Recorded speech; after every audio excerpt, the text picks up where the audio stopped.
90s का वो hero जिनकी पहली फिल्म सुपरहिट थी। मैंने ये दिल तुमको दिया। जी हाँ, जिन्हें एक समय छोटे पर्दे का अमिताभ बच्चन तक कहा जाता था। अब जीना दुश्वार बताओ हम क्या। जिनकी कुछ फिल्में फ्लॉप होने के बाद और जिन्हें बॉलीवुड में काम मिलना जब कम हो जाता है तो उन्हें बाउंसर तक का काम करना पड़ता है। मिलता है मुश्किल से दुनिया में मोहब्बत। जी हाँ, वही सुपरस्टार जिनकी फिल्में पिट जाने के बाद उनकी पत्नी और उनकी बेटी ने भी उनका साथ छोड़ दिया था। मुझे जीने नहीं देती है। जी हाँ, आज हम बात करने वाले हैं बॉलीवुड के एक बेहतरीन हीरो, एक बेहतरीन अभिनेता रोनित रॉय के बारे में। तो नमस्कार, आदाब, सत श्री अकाल, जौहर, प्रणाम, मिथिलेश कुमार का प्यार भरा नमस्कार।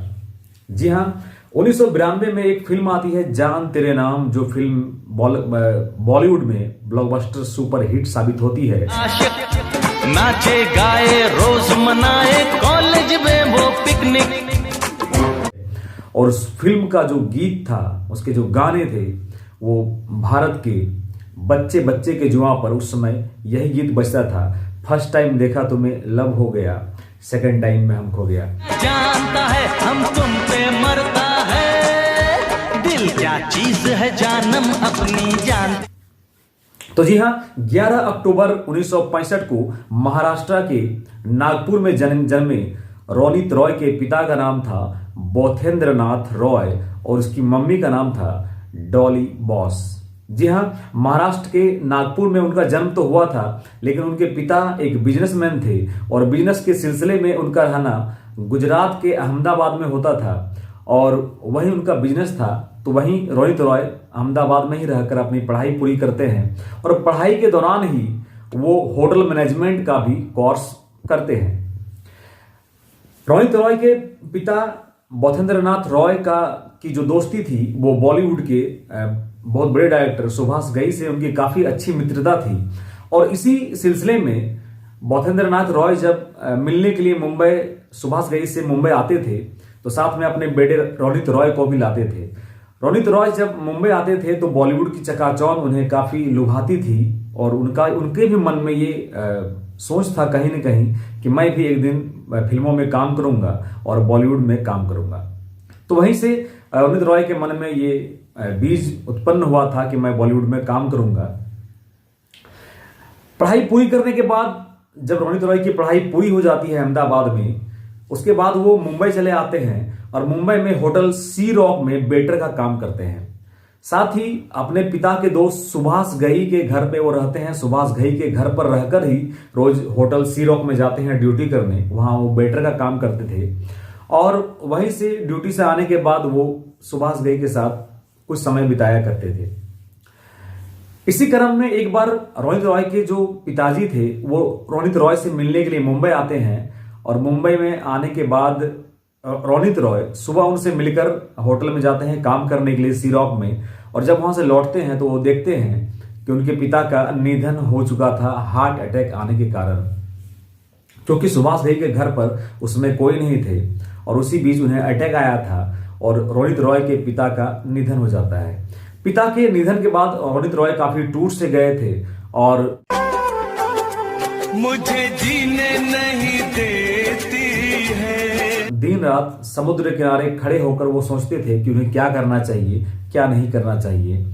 और इसी बीच काफी सोचने समझने के बाद वो होटल मैनेजमेंट, होटल की जो नौकरी कर रहे थे होटल सी रॉक में, वो नौकरी वो छोड़ देते हैं और सुभाष घई का जो मुक्ता आर्ट्स था, उसका अपना होम बैनर, वो ज्वाइन कर लेते हैं रोनित रॉय। ज्वाइन करने के बाद रोनित रॉय को मुक्ता आर्ट्स में काम तो मिल जाता है सुभाष घई के साथ, लेकिन उन्हें काम मिलता है असिस्टेंट के भी असिस्टेंट का, यानी कि जो स्पॉट बॉय होते हैं लगभग उसी तरह का काम मिलता है रोनित रॉय को।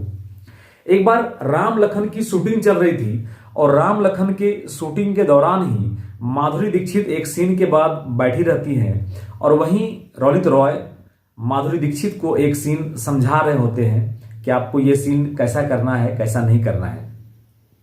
जब ये घटना सुभाष घई देखते हैं तो सुभाष घई पूरे स्पॉट बॉय या पूरे मेंबर के सामने ही रोनित रॉय को डांटने लगते हैं, काफी चिल्लाकर।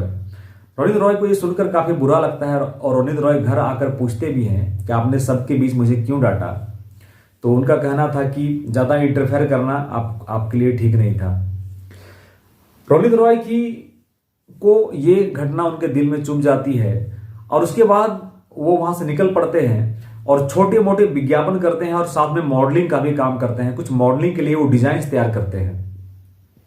इसी छोटे विज्ञापन करने के क्रम में उनकी मुलाकात होती है शशि कपूर के छोटे बेटे कुणाल कपूर से। कुणाल कपूर उसकी जो मुलाकात करवा देते हैं धनराज बिज से। धनराज बिज उस समय बॉलीवुड में एक फिल्म डायरेक्ट कर रहे थे जान तेरे नाम 1992 में, और जान तेरे नाम में जो धनराज बिज थे वो रोनित रॉय को एक हीरो के तौर पर साइन कर लेते हैं।